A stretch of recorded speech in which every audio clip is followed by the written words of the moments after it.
അറിയാം, സുധിച്ചേട്ടൻ മരിച്ചതിന് ശേഷം എനിക്ക് ആകെ തന്നിരിക്കുന്നത് കുറച്ച് കടങ്ങളും കുറെ പ്രാരാബ്ദങ്ങളും രണ്ട് മക്കളെയും തന്നിട്ടാണ് സുധിച്ചേട്ടൻ മരിച്ചു പോയത്. ഒരുപാട് സ്വത്തുക്കളോ ഒരു സ്വത്തും തരാതാണ് സുധിച്ചേട്ടൻ മരിച്ചു പോയത്. സോഷ്യൽ മീഡിയ കാത്തിരുന്ന ദിവസം എത്തിയിരിക്കുകയാണ് സുഹൃത്തുക്കളെ. രേണുസുതി അങ്ങ് ദുബായിൽ നിന്ന് നാട്ടിലെത്തി കഴിയുമ്പോൾ ഓൺലൈൻ മീഡിയക്കാരെ കാണുമ്പോൾ ഓൺലൈൻ മീഡിയക്കാര് ചോദിക്കുമല്ലോ, ചേച്ചി കിച്ചുമോൻ പറഞ്ഞതിലൊക്കെ ചേച്ചിക്ക് എന്താ പറയാനുള്ളേ, അപ്പൊ എന്തായിരിക്കും രേണുസുതി പറയാൻ പോകുന്നത് എന്ന് ഉറ്റുനോക്കിയിരുന്ന എല്ലാവർക്കും സ്വാഗതം. ചാനൽ ആദ്യമായിട്ട് കാണുന്ന ആരെങ്കിലും ഒക്കെ ഉണ്ടെങ്കിൽ ഒന്ന് ചാനൽ സബ്സ്ക്രൈബ് ചെയ്യുക, വീഡിയോയ്ക്ക് ഒരു ലൈക്ക് ചെയ്യുക, നിങ്ങളുടെ അഭിപ്രായങ്ങൾ അതിന് വിലയുണ്ടേ. അതുകൊണ്ട് തന്നെ താഴെ കമന്റ് ബോക്സ് ഉണ്ട്, കമന്റ് ബോക്സിൽ നിങ്ങളുടെ അഭിപ്രായങ്ങൾ പറയുക. കമന്റ് ബോക്സിന്റെ അവിടെ ഹൈപ്പ് എന്ന് പറയുന്ന ഒരു ഓപ്ഷൻ കാണാൻ സാധിച്ചാൽ അതിലും അങ്ങോട്ട് ക്ലിക്ക് ചെയ്തു. ഇനി രേണുചുതിയിലേക്ക്. രേണുചുതി വിഷയമായുള്ള വീഡിയോകൾ കാണാൻ താല്പര്യമില്ലാത്തവർ ദയവ് ചെയ്ത് ഇപ്പൊ തന്നെ സ്കിപ്പ് ചെയ്ത് പോവുക. നിങ്ങൾക്കുള്ള വീഡിയോ പുറകെ വരുന്നുണ്ട്, മനസ്സിലായില്ലേ? കാരണം കുറെ ആളുകൾക്കൊന്നും താല്പര്യം കാണത്തില്ല. രേണുചുതി എന്നും പറഞ്ഞ് ഇഷ്ടമല്ലാതെ തള്ളിക്കളയുന്ന ആൾക്കാരുണ്ട്. നമുക്ക് എന്താണ്, രേണുസുതിയുടെ മാത്രം വീഡിയോകൾ ചെയ്ത് ജീവിച്ചാൽ പോരല്ലോ, നമ്മൾ ഒരുപാട് വേറെ കോണ്ടന്റുകളും ചെയ്യാറുണ്ട്. അപ്പൊ ആ കോണ്ടന്റുകൾ കണ്ട് ഇഷ്ടപ്പെട്ട് വരുന്ന ആളുകളുണ്ട്, അവരോട് പ്രത്യേകം അങ്ങ് പറഞ്ഞതാണേ. ഇനി കാര്യത്തിലേക്ക് വരാം. ചാടിത്തുള്ളിയൊക്കെ എയർപോർട്ടിൽ വന്ന് ഇറങ്ങി ഓൺലൈൻ മീഡിയക്കാർ കുറച്ച് കാര്യങ്ങൾ ചോദിച്ചു, അവരോട് രേണു മറുപടി പറഞ്ഞു. കൂടാതെ രേണുചുതിയെ സപ്പോർട്ട് ചെയ്ത് ഈ വ്ളോഗേഴ്സ് എന്ന് പറയുന്ന അല്ലെങ്കിൽ റിയാക്ഷൻ ചാനലുകാര് ഒന്ന് രണ്ട് പേരുണ്ടല്ലോ, അവര് മാത്രമൊന്നും അല്ല, വേറെയും ഒരു ബോധവും ഇല്ലാത്ത ഒന്ന് രണ്ട് ഐറ്റങ്ങളുണ്ട് ഈ സോഷ്യൽ മീഡിയയിൽ കിടന്ന് കറങ്ങുന്ന. അവരും കുറച്ച് കാര്യങ്ങൾ പറയുന്നുണ്ട്, കേൾപ്പിക്കാം. അതിന് മുമ്പായിട്ട് ചാടിത്തുള്ളി വരുന്ന രേണുവിനെ നമുക്കൊന്ന് കണ്ടാലോ പ്രിയപ്പെട്ടവരെ? അപ്പൊ ഇതൊന്ന് കണ്ടു നോക്കിയാ നിങ്ങള് കണ്ടോ? അതെ, ട്രോളിയൊക്കെ മറ്റേ ഉരുട്ടിക്കോട്ടൊക്കെ വരുന്നുണ്ട്. ഒരു ബാഗ് ഫ്രണ്ടിൽ കിടപ്പുണ്ട്, പിന്നെ രണ്ട് മറ്റേ ഒരു എന്താ ഹാൻഡ് ബാഗായിട്ട് നമുക്ക് ഹാൻഡ് ലഗേജ് ആയിട്ട് നമുക്ക് ഫ്ലൈറ്റിനകത്ത് കയറ്റാൻ പറ്റുന്ന ഒരു കവറും പിന്നെ എന്തോ ഒരു ചെറിയ ബാഗും ഇരിപ്പുണ്ട്. താഴെ ഒരൊറ്റ ബാഗേ കിടപ്പുള്ളത് നിങ്ങൾ കണ്ടല്ലോ. ഈ ദുബായിൽ നിന്നും അല്ലെങ്കിൽ ഷാർജയിൽ നിന്നും കുവൈറ്റിൽ നിന്നും ഒക്കെ വരുന്ന ഒരുപാട് ആളുകൾ ചിലപ്പോൾ ഈ വീഡിയോ കാണുന്നുണ്ടായിരിക്കുമല്ലോ. നിങ്ങളോടായിട്ട് ആദ്യമേ എൻ്റെ ഒരു ചോദ്യം, നമുക്ക് പുറത്തുനിന്ന് വരുമ്പോൾ നാട്ടിലേക്ക് വരുമ്പോഴത്തേക്ക് നമ്മുടെ ലഗേജ് അത് ഓവർലോഡ് ആയി കഴിഞ്ഞാൽ, ഹാൻഡ് ലഗേജ് അല്ല, ഹാൻഡ് ലഗേജിൽ എനിക്ക് തോന്നുന്നു ഞാനൊക്കെ വരുന്ന സമയത്ത് 7 കിലോ പറ്റുമായിരുന്നു നമുക്ക് ഫ്ലൈറ്റിനകത്ത് കയറ്റാൻ. ഇപ്പം അത്ര ഉണ്ടോ എന്ന് എനിക്ക് അറിയത്തില്ല, ഇനി അതിൽ കൂടുതൽ കൂട്ടിയോ അറിയത്തില്ല. പക്ഷെ എന്നിരുന്നാലും ഈ നമ്മുടെ ട്രോളി ഉണ്ടല്ലോ, നമ്മൾ ലഗേജ് ആയിട്ടല്ലാതെ കയറ്റുന്നത്, എനിക്ക് തോന്നുന്നു എങ്ങനെ പോയാലും ഒരു 25 കിലോ കൊണ്ടുവരാം. രേണു ചേച്ചിയുടെ ആ ഒരു തള്ളിക്കൊണ്ടുവരുന്ന സാധനത്തിൽ കിടക്കുന്ന ആ ഒരു ബാഗിന് 25 കിലോ കാണുമോ? കാണുമായിരിക്കും, ഇരുന്നോട്ടെ. പക്ഷെ എന്നാലും ഇപ്പോഴും പുറത്തുനിന്ന് വരുന്ന ആൾക്കാരോടാണ്, നിങ്ങൾ പറ്റുമെങ്കിൽ ഒന്ന് താഴെ കമന്റിൽ പറയണേ. എൻ്റെ അറിവിൽ ഞാനൊക്കെ വരുന്ന സമയത്ത് നമ്മൾ പുറത്തുനിന്ന് വരുമ്പോൾ നമ്മുടെ ട്രോളിയിൽ ലഗേജ് ഒരുപാട് കൂടിയാൽ, അവർ പറയുന്ന കിലോയിലും കൂടി കഴിഞ്ഞാൽ നമുക്ക് ക്യാഷ് പേ ചെയ്തിട്ട് കൊണ്ടുവരാം. ഇപ്പോഴും അങ്ങനെ തന്നെയാണെന്നാണ് എൻ്റെ ഒരു വിശ്വാസം, അല്ലേ? ഇത് ഞാൻ ചോദിക്കാൻ ഒരു കാരണമുണ്ട്. പറ്റുമെങ്കിൽ ഇത് കേട്ട ഉടനെ തന്നെ നിങ്ങൾ താഴെ കമന്റ് ബോക്സിൽ ഇതുമായി ബന്ധപ്പെട്ടുള്ള കാര്യങ്ങളൊന്ന് പറയണേ. ഞാൻ തിരക്കിയപ്പോൾ എനിക്ക് അറിയാൻ പറ്റിയത് ഇപ്പോഴും നമുക്ക് എക്സ്ട്രാ ലഗേജ് ഉണ്ടെങ്കിൽ അവർ പറയുന്ന കിലോയെക്കാട്ടിലും, ഫ്ലൈറ്റ് പറയുന്ന കിലോയെക്കാട്ടിലും കൂടുതലുണ്ടെങ്കിൽ നമുക്ക് പൈസ അടച്ച് കൊണ്ടുവരാമെന്നാണ് എൻ്റെ ഒരു അറിവ്. ഞാനിത് ചോദിച്ചതിന് കാരണമുണ്ട്, അത് പറയാം. അതിനു മുമ്പ് കിച്ചു രേണുസുതിയുമായിട്ടുള്ള ആ ഒരു പ്രശ്നം, കിച്ചു പറഞ്ഞ കുറച്ച് പരാമർശങ്ങൾ, അതിന് രേണുസുതി കൊടുക്കുന്നൊരു മറുപടിയുണ്ട്. തലയും വാലും ഇല്ലാത്തൊരു മറുപടി. നിങ്ങൾ അതൊന്ന് കേൾക്കണം, എന്നിട്ട് വേണം ബാക്കി കഥകൾ. എനിക്ക് പറയാനുള്ളതെന്ന് വെച്ചാൽ എനിക്ക് ഇത്രേ പറയുള്ളൂ. കിച്ചുവിന്റെ വിവാദത്തെ പറ്റി എനിക്ക് പറയാനുള്ളത്, സുധിച്ചേട്ടൻ, നിങ്ങൾക്കൊക്കെ അറിയാം, സുധിച്ചേട്ടൻ മരിച്ചതിന് ശേഷം എനിക്ക് ആകെ തന്നിരിക്കുന്നത് കുറച്ച് കടങ്ങളും കുറെ പ്രാരാബ്ദങ്ങളും രണ്ട് മക്കളെയും തന്നിട്ടാണ് സുധിച്ചേട്ടൻ മരിച്ചു പോയത്. ഒരുപാട് സ്വത്തുക്കളോ ഒരു സ്വത്തും തരാതാണ് സുധിച്ചേട്ടൻ മരിച്ചു പോയത്. എന്നെ കൊണ്ട് കഴിയുന്ന ബാക്കി കേൾപ്പിക്കാമേ. രേണുചുതി, എങ്ങനെ ആ മനുഷ്യന് സ്വത്തുക്കളൊക്കെ ഉണ്ടാക്കാൻ നിങ്ങൾക്ക് തരാൻ പറ്റും? എങ്ങനെ തരാൻ പറ്റും? അതാണ് ആദ്യത്തെ ചോദ്യം. അത് വേറൊന്നും കൊണ്ടല്ല ഞാൻ ചോദിച്ചത്.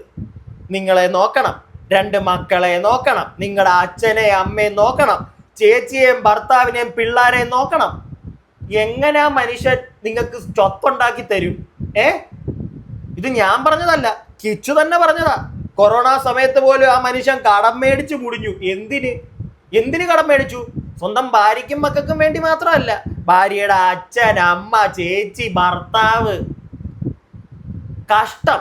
എന്നിട്ട് ഈ നാണം കെട്ട വർത്താനം എന്ന് പറയാൻ എങ്ങനെ പറ്റുന്നു സ്ത്രീയെ നിങ്ങൾക്ക്?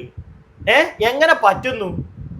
പുള്ളി കുറെ കടം തന്നിട്ടാ പോയത്, അല്ലാതെ വേറൊന്നും തന്നില്ല. മരിച്ച് തലയുടെ മേളിൽ നിൽക്കുന്ന പുള്ളിയെ ഈ സോഷ്യൽ മീഡിയയിലിട്ട് ബാക്കി ആൾക്കാർ എന്തെങ്കിലുമൊക്കെ പറഞ്ഞാൽ, അല്ലെങ്കിൽ പുള്ളിയുമായി ബന്ധപ്പെട്ട് പണ്ട് കുറച്ച് നാളുകൾക്ക് മുമ്പ് പല കഥകളും വന്നപ്പോൾ ആളുകൾ ഇവൻ പഴയ പരിപാടിയൊക്കെ ഉണ്ട് കേട്ടോ, ഇവൻ അത്ര ഡീസന്റ് ഒന്നും അല്ല എന്ന് ആളുകൾ പറഞ്ഞാൽ രേണു മനസ്സിലായില്ലേ? ആളുകൾ പറഞ്ഞാൽ ഓക്കെ, ആൾക്കാരങ്ങനെ പലതും പറയും.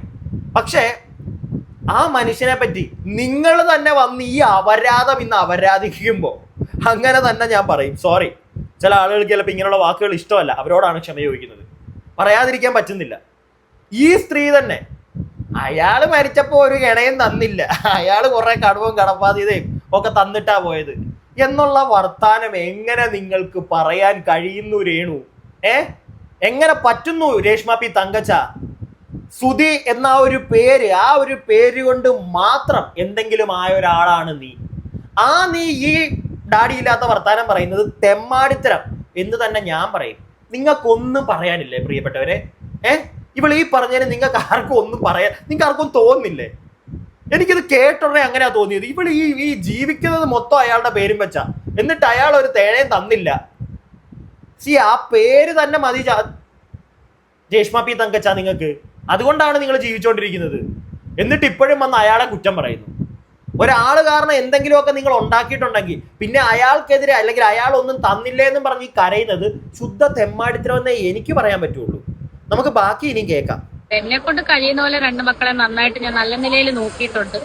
കിച്ചുവിനെ സംബന്ധിച്ച് ഇപ്പൊ കിച്ചുവിന് 10-22 വയസ്സായി, പ്രായപൂർത്തിയായ ഒരു മകനാണ്. സോ അവനിപ്പം സ്വന്തമായിട്ട് സമ്പാദിക്കാറൊക്കെ ആയി. പിന്നെ അവൻ എന്തും പറയട്ടെ, അവന് എന്താ പറയാ, അവൻ വന്ന് പറയുന്ന അവന്റെ അഭിപ്രായങ്ങളും കാര്യങ്ങളും ആയിരുന്നു. എനിക്കിപ്പോ അതിനകത്ത് വിയോജിപ്പോ കാര്യങ്ങളോ ആരോട് പിണക്കങ്ങളോ ഒന്നുമില്ല. പിന്നെ അതിന്റെ പുറകിൽ ആരൊക്കെയാണ് കളിച്ചതെന്നും എന്തിനാണ് മാനിപ്പുലേറ്റിംഗ് നടത്തി, അതുപോലെ തന്നെ എല്ലാവരും റീച്ചിന് വേണ്ടിയിട്ടാണ് ചെയ്യുന്നത്. എല്ലാരും റീച്ചിന് വേണ്ടിയിട്ടാ. രേണു ഈ കിടന്ന് കാണിച്ചുകൊണ്ടിരുന്നത് മൊത്തം റീച്ചിന് വേണ്ടിയിട്ടല്ലേ? അല്ലാതെ വേറൊന്നിനും വേണ്ടിയിട്ടല്ലല്ലോ. റീച്ച് അത് മാറ്റിവെക്ക്. ഇനി വേറൊരു കാര്യം, ഇതിൽ എന്ത് മാനിപ്പുലേഷൻ ആണ് എനിക്ക് മനസ്സിലാവുന്നില്ല. ഇവര് 2-3 പ്രാവശ്യം ഇപ്പൊ ഈ പറയുന്നു. നിങ്ങൾക്ക് ആർക്കെങ്കിലും മനസ്സിലായോ എന്താണ് ഇവർ ഉദ്ദേശിക്കുന്ന മാനിപ്പുലേഷൻ എന്നുള്ളത്? ആ പയ്യൻ അവൻ അനുഭവിച്ച കാര്യങ്ങൾ വന്നു പറഞ്ഞു. അവൻ ഇപ്പോൾ എന്തിനു വന്നു പറഞ്ഞു? ഇത് ഞാൻ നേരത്തെ ചോദിച്ചൊരു ചോദ്യമാണ് വേറൊരു വീഡിയോയിൽ. സംശയം, ചോദ്യമുണ്ട്, ചോദ്യചിഹ്നമുണ്ട് അവിടെ. ഇത്രയും കാലം ഇവനൊന്നും മിണ്ടിയില്ല.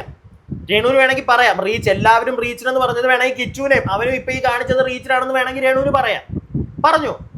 എനിക്കൊരു സംശയം തോന്നിയിട്ടുണ്ടത്, ഞാനും ചോദിച്ചിട്ടുണ്ട്. ഒരു ക്വസ്റ്റ്യൻ മാർക്കിൽ ഇപ്പോഴും അത് നിർത്തിയിട്ടുണ്ട്. കാരണം ഇവന് നേരത്തെ ഇത് പറയായിരുന്നു. ഇവന്റെ ചാനലിൽ പ്രത്യേകിച്ച് ഒരു നിങ്ങൾ നോക്കിയാൽ മതി, കുറച്ചായിട്ടൊരു ഡൗൺ ആയപ്പോഴാണ് ഇവൻ ഈ കഥയും കൊണ്ട് വന്നത്. പക്ഷെ അവൻ പറഞ്ഞതിനകത്ത് കള്ളത്തരം ഉണ്ടെന്ന് നമുക്കിപ്പോഴും പറയാൻ പറ്റത്തില്ല.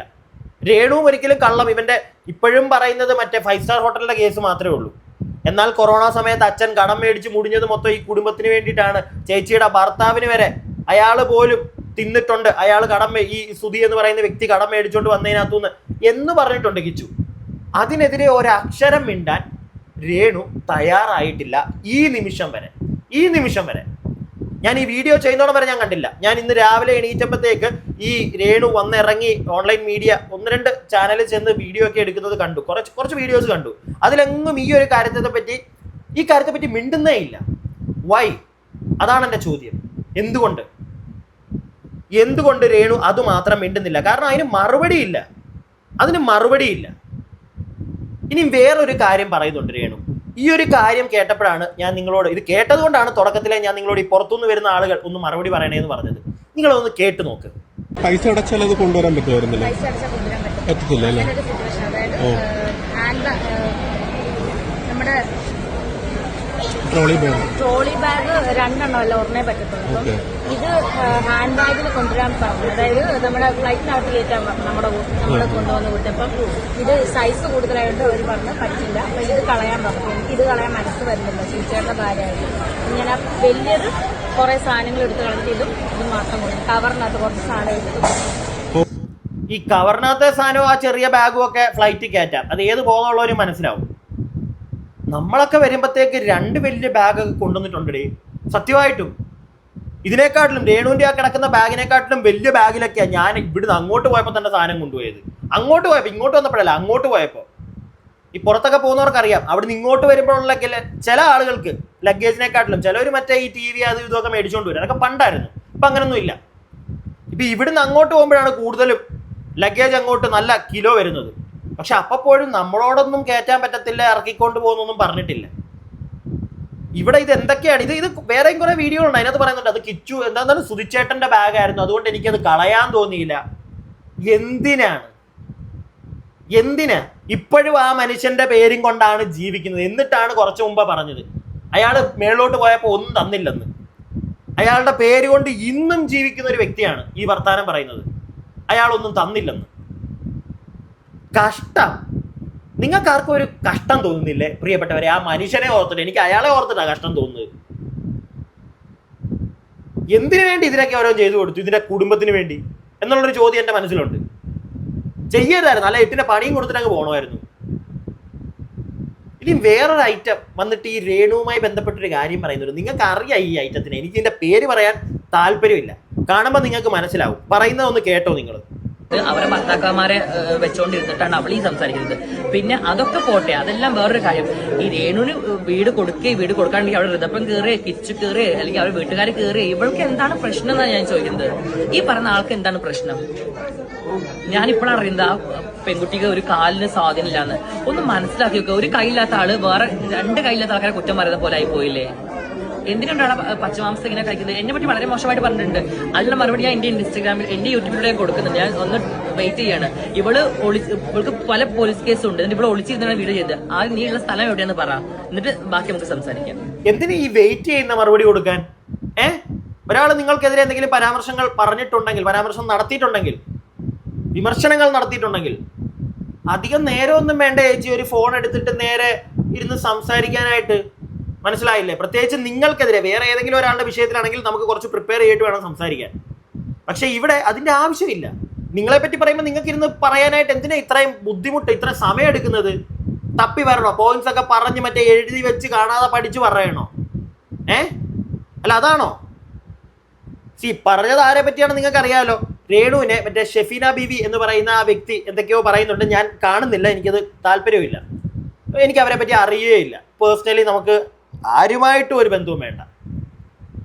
അവരെന്താണെന്ന് വെച്ചാൽ പറയട്ടെ. രേണു അതിനുള്ള മറുപടി കൊടുക്കുന്നുണ്ട്. ഇതിന്റെ ഇടയിലോട്ട് ഇവർ വന്നിട്ട് പറയുന്നു ഒരു കൈയില്ലാത്ത കാലില്ലാത്തൊരു വ്യക്തിയാണ്, ഒരാളെ മറ്റേ ഒരു കാലില്ലാത്തവൻ 2 കാലില്ലാത്തവനെ. എന്തിന് അവര് തമ്മിൽ ഇവിടുന്ന് ഷെഫീന ബീബി കുറച്ച് കാര്യങ്ങൾ പറയുന്നുണ്ട്, അപ്പുറത്തിരുന്നുകൊണ്ട് നേരെ അത് ഉറുത്താത്താന്നും പറഞ്ഞ് രേണു അവിടെ ഇരുന്ന് പറയുന്നുണ്ട്. അവർ തമ്മിലുള്ള ഫൈറ്റിന്റെ മെയിൻ ഒരു കാരണം കിച്ചുവിനെ മാനിപ്പുലേറ്റ് ചെയ്തെടുത്തത് അവരാണെന്നാണ് രേണു സുധി വിചാരിച്ചിരിക്കുന്നത്. എനിക്ക് അതിനെപ്പറ്റി ഒരു ധാരണയില്ല, ഞാൻ അതിനെപ്പറ്റി പറയുന്നുമില്ല, നമുക്ക് അറിയാത്തൊരു കാര്യമായതുകൊണ്ട്. അങ്ങനെ ഒരാൾ മാനിപ്പുലേറ്റ് ചെയ്ത ഉടനെ വീഴുന്നൊരു വ്യക്തിയാണോ കിച്ചു? എനിക്കറിയത്തില്ല, പക്ഷെ എനിക്ക് മനസ്സിലാവുന്നില്ല. മാനിപ്പുലേഷൻ, അതിപ്പം എന്നെ മാനിപ്പുലേറ്റ് ചെയ്ത ആളുകളുണ്ട്, എൻ്റെ കൂടെ നിന്നവരെ മാനിപ്പുലേറ്റ് ചെയ്ത ആളുകളുണ്ട്, ഇതൊക്കെ സംഭവിക്കും, മനസ്സിലാക്കാം. പക്ഷെ ഇത് ഈ സംഗതി ഇപ്പം നടന്നിരിക്കുന്നത് കിച്ചുവിൻ്റെ കേസിൽ അവൻ പറഞ്ഞ കാര്യങ്ങൾ ഇപ്പം മാനിപ്പുലേറ്റ് ചെയ്തിട്ട് തന്നെ പറഞ്ഞതാണെങ്കിൽ പോലും രേണു അതിന് മറുപടി കൊടുക്കുന്നില്ല, പ്രോപ്പറായിട്ടുള്ളൊരു മറുപടി. അവൻ പറഞ്ഞ ഒരു കാര്യത്തിൽ മാത്രം സ്റ്റിക്ക് ഓൺ ചെയ്ത് നിൽക്കുക ഇവർ, ബാക്കിയുള്ള കാര്യങ്ങളെ പറ്റി സംസാരിക്കുന്നേ ഇല്ല. അത് കാണുമ്പോഴാണ് എല്ലാവർക്കും സംശയം തോന്നുന്നത്. സത്യമല്ലേ? എനിക്കത് കണ്ടപ്പോഴാണ് സംശയം തോന്നിയത്. ഇവരെന്താണ് ബാക്കിയുള്ള കാര്യത്തിൽ ഒന്നും റിപ്ലൈ കൊടുക്കാത്തത്? ഇപ്പോഴും ഇവരാണെങ്കിലും ശരി, രേണു സുധി ആണെങ്കിലും ശരി, രേണുവിൻ്റെ അടിമകൾ ചില ആളുകളുണ്ട്, അവരാണെങ്കിലും ശരി, 5 സ്റ്റാർ ഹോട്ടൽ ഇത് മാത്രം പിടിച്ചുകൊണ്ടിരിക്കുക. ബാക്കി ആ ചെറുക്കൻ പറഞ്ഞ ഒരു കാര്യവും അതിലൊന്നും ആർക്കും ഒരു മറുപടി പറയാനില്ല. ഇങ്ങനെയുള്ള ചില കോമാളിത്തരങ്ങൾ ഇപ്പൊ ഈ കണ്ട പോലത്തെ ചില ആൾക്കാർ വന്ന് കുറെ കോമാളിത്തരങ്ങൾ കാണിക്കുന്നുണ്ട്. ഇതിൻ്റെ ഇടയ്ക്ക് വേറെ ഒരു വലിയ കോമാളി, അങ്ങനെ തന്നെ ഞാൻ പറയും, ഇവൻ ഒരു റൗണ്ട് കഴിഞ്ഞ് പോയതാ, ഇവൻ വീണ്ടും ഇറങ്ങിയിട്ടുണ്ട്. ഇവൻ പറയുന്ന കാര്യം നിങ്ങളൊന്ന് കേട്ടോണം, എന്നിട്ടേ ഞാൻ ബാക്കി പറയുന്നുള്ളൂ. റോട്ടി വല്ലതും കണ്ടു കഴിഞ്ഞ് ഇവനെയൊക്കെ ഉണ്ടല്ലോ, നിങ്ങളിത് കേക്ക്. അതിനെക്കുറിച്ച് ചോദിക്കല്ലേ ഭായി. ഞാൻ വെറുതെ ആക്ട് ചെയ്താന്ന് പറഞ്ഞ് എത്ര പേരെന്നെ തെറി വിളിച്ചെന്ന് പറയോ? ആക്ട് ചെയ്താന്ന് പറഞ്ഞ്, ഞാൻ അഭിനയിച്ചെന്ന് പറഞ്ഞ്. എനിക്ക് അഭിനയിക്കേണ്ട കാര്യമുണ്ടോ? എനിക്ക് പേഴ്സണായിട്ട് അറിയുന്ന ഒരു കുട്ടി രേണു സുധി, അതുകൊണ്ട് അവരെ പറയുന്ന തെറി കണ്ടിട്ട് എനിക്ക് ആ ഒരു സമയത്ത് ഞാൻ ഇന്ന് കരഞ്ഞുപോയി. അതിന് അഭിനയമാണെന്ന് പറഞ്ഞ എന്തോ ഒരു പേര് വന്ന് തെറി വിളിച്ചെന്ന് പറയോ? മോനെ നിക്കടാ, നിനക്ക് ആങ്ങള സ്നേഹമാണോ? അല്ല, ഈ ആങ്ങള സ്നേഹം കൊണ്ട് കറങ്ങുന്ന കുറെ നാറുകളെ നമ്മൾ കണ്ടിട്ടുണ്ട്. ആങ്ങള സ്നേഹം അവൻ തുടക്കത്തിൽ പറയുന്ന കേട്ടല്ലോ, ചോദിക്കല്ലേ, അതിനെപ്പറ്റി ചോദിക്കല്ലേ. ആര് ചോദിച്ചു നിന്നോട്? അവിടെ ആരും നിന്നോട് ചോദിക്കുന്നത് നമ്മൾ കണ്ടില്ലല്ലോ, അല്ലെങ്കിൽ കേട്ടില്ലല്ലോ. ചോദിക്കല്ലേ, അതിനെപ്പറ്റി ചോദിക്കല്ലേ. ഇനി അതിനെപ്പറ്റി ചോദിച്ചു, നിനക്ക് അതിനെപ്പറ്റി പറയാൻ താല്പര്യമില്ലെങ്കിൽ മിണ്ടാതെ അങ്ങ് പോയാൽ പോരെ. അതിനും ക്യാമറയിലോട്ട് ഇങ്ങനെ നോക്കി മറുപടിയും കൊടുത്ത് അത് ഉണ്ടാക്കി സോഷ്യൽ മീഡിയയിൽ ഇടുന്നത് നിനക്ക് അറിയാലോ. പിന്നെ വലിയ കുണയം കൊണ്ട് നീ ഇറങ്ങരുത്. അതുകൊണ്ടാണ് നിന്റെ തന്തയ്ക്ക് നാട്ടുകാർ നല്ല കാനത്തിൽ വിളിക്കുന്നത്, മനസ്സിലായില്ലേ? അത് നീ കേൾക്കാൻ അർഹൻ തന്നെയാണെന്നാണ് എനിക്ക് തോന്നുന്നത്, ഇല്ലേ? ഇവന്റെ വർത്താനം ആങ്ങളപ്പാശമാണ്. ആദ്യമേ ആ സ്ത്രീ എന്താ കാണിച്ചു കൂട്ടുന്നത് നിന്നെ പോലുള്ള ബോധമില്ലാത്തവന്മാർ മനസ്സിലാക്കണം. അവരുടെ ജീവിതമായി, അവരുടെ ലൈഫായി, അവർക്ക് ഇഷ്ടമുള്ള എങ്ങനെയാന്ന് വെച്ച് കഴിഞ്ഞാൽ ശീക്കാൻ പോകും. പക്ഷെ ഇവിടെ അതല്ല സംഭവിക്കുന്നത്. സോഷ്യൽ മീഡിയയിലോട്ട് വന്നിട്ട് അവരുടെ കാട്ടായങ്ങൾ, അവർക്കെതിരെ ഒരു അവരുടെ ഭർത്താവിന്റെ ആദ്യ മകൻ തന്നെ സംസാരിക്കുമ്പോൾ അവരുടെ മറുപടി. പരിചയമില്ലാത്ത ആൾക്കാർ വന്ന് തെറി വിളിച്ചു. ഓരോ ദിവസം രേണുവിനെ വിളിക്കണേ, രേണുവിന് എന്തൊക്കെ തെറി വിളിക്കണേ. ഈ രേണു കാരണമല്ലേ ഒരുപാട് പേര് കഞ്ഞി പിടിച്ചു പോണേ, അല്ലേ? ആ കൊച്ചിനെ വെറുതെ ഇട്ടുകൊണ്ട് എന്തൊക്കെ കാര്യങ്ങൾ ചെയ്തുകൊണ്ടിരിക്കുന്നത്. രേണു കാരണം എത്ര യൂട്യൂബേഴ്സ്, എത്ര ചാനലുകാർ അരി വാങ്ങി പോണു, റിയാക്ഷൻ വീഡിയോ ചെയ്യണവര്. അന്നേരം രേണു അവരൊന്ന് വെറുതെ വിട്ടുകൂടെ? ഞാനത് പറഞ്ഞപ്പോ ഒന്ന് കരഞ്ഞുപോയി. അതിന് ആൾക്കാർ ഞാൻ അഭിനയിക്കുകയാണെന്ന് പറഞ്ഞ. എനിക്ക് അഭിനയിക്കുന്ന കാര്യമില്ല. എനിക്ക് കൊല്ലം സൂക്ഷിച്ചുള്ള കാണുന്നിട്ട് അറിയുന്ന എന്റെ അടുത്ത് മാന്യമായിട്ട് എന്റെ ഒരു സഹോദരനെ പോലെ നിന്നിട്ടുള്ളൂ. അന്ന് നിന്ന് എന്റെ ഒരു പെങ്ങളെ പോലെ നിന്നുള്ളൂ. അന്ന് ഞാൻ കരഞ്ഞുപോയി, അത്രേ ഉള്ളൂ. നിനക്ക് രേണുചുതിയെ വെച്ചിട്ട് അരി മേടിക്കാൻ പറ്റുന്നില്ലേ? പറ്റുന്നില്ലേ? അതാണോ നിന്റെ പ്രശ്നം? അല്ല, അറിയാൻ പാടില്ലാണ്ട് ചോദിക്കുക. ഈ കുറെ വല്യമ്മമാരെയും കൊണ്ടിട്ട് മറ്റേ അഭിനയമൊന്നും പറഞ്ഞ് ഓരോ കോക്കാമ്രീച്ചിയും കാണിച്ച് മറ്റേ റീലും എടുത്ത് സോഷ്യൽ മീഡിയയിലോട്ട് തള്ളിയിട്ടിട്ട് കുറെ കാശുണ്ടാക്കുന്നുണ്ടല്ലോ. അത് നടക്കുന്നുണ്ടല്ലോ. അത് നിന്റെ ഒരു കഴിവ് എന്ന് വെച്ചെങ്കിൽ വെച്ചോ. നിന്റെ ഒരു കഴിവ് തന്നെ അത്. 40-45 വയസ്സുള്ള ഓരോ ആൾക്കാരെ വിളിച്ചിട്ട് സിനിമയിൽ അഭിനയിക്കാമെന്നും പറഞ്ഞ് ഈ പരിപാടി കാണിച്ച് നടക്കുന്നത് നിന്റെ കഴിവാടാ. അതുപോലെ തന്നെ നമുക്കും എല്ലാവർക്കും ഒരു കഴിവുണ്ട്. ഈ സോഷ്യൽ മീഡിയയിൽ മാത്രമല്ല, പുറത്ത് സമൂഹത്തിൽ നടക്കുന്ന തെമ്മാടിത്തരങ്ങൾ നമ്മൾ സംസാരിക്കാറുണ്ട്. അതുപോലെ തന്നെ സോഷ്യൽ മീഡിയയിൽ വന്ന് ഇങ്ങനത്തെ തോന്നിവാസങ്ങൾ കാണിക്കുന്നവരെ, അതിപ്പം ആണോ പെണ്ണോ വേർവ്യത്യാസം, അത് നോക്കേണ്ട കാര്യമുണ്ടോ ഇന്നത്തെ ഈ കാലത്ത്? തെമ്മാടിത്തരം കാണിക്കുന്ന ആരാണെങ്കിലും അതിനെ ചൂണ്ടിക്കാണിച്ച് തെമ്മാടിത്തരം നീ കാണിക്കുന്നത് എന്ന് പറയാൻ പറ്റണം. അതാണ് ഞാൻ വിശ്വസിക്കുന്നത്, മനസ്സിലായില്ലേ? ഇതുപോലെ കുറേ എണ്ണം ഉണ്ട്. ഈ ഞാൻ ഒന്നും പറയുന്നില്ല, പറഞ്ഞു കഴിഞ്ഞാൽ കൂടിപ്പോയി. ഇനി നിങ്ങൾ പറഞ്ഞു, താഴെ കമന്റ് ബോക്സിൽ പറ നിങ്ങളുടെ അഭിപ്രായങ്ങൾ. ഞാൻ എൻ്റെ അഭിപ്രായം പറഞ്ഞു കഴിഞ്ഞു. അടുത്ത വീഡിയോ ആയിട്ട് നമുക്ക് എത്രയും പെട്ടെന്ന് കാണാം. അടുത്ത വീഡിയോ ആയിട്ട് കാണുന്നവരേക്കും stay tuned and stay weird.